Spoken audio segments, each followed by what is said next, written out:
Here are some highlights of the Weaver's World AP Government Unit materials.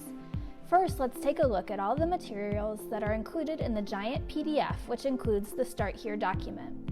Please open up the bookmarks that will help you easily navigate the PDF. Don't miss the scope and sequence that is laid out for either a 1 or 2 semester course and corresponds with a set of PowerPoint slides and learning objectives from the AP course and exam description. The PDF of the PowerPoint and handout form is perfect for distributing to your students so they aren't scrambling to take notes but can focus on your lecture and make relevant notes in the margins. The PDF of the PowerPoint with teacher lecture notes is really where the value of my materials lies.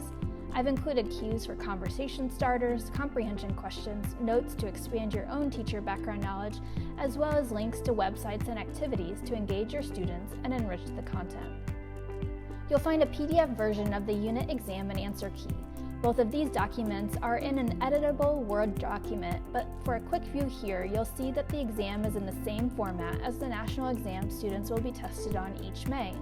Each unit exam includes 28 multiple choice questions and 4 free response questions.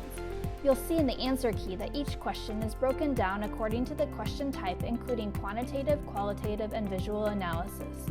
The majority of the questions are concept application questions, as well as a few comparison and knowledge-based questions.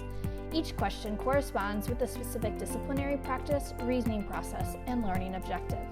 Let's take a quick look at the PowerPoint so you can get full use of the teacher lecture notes.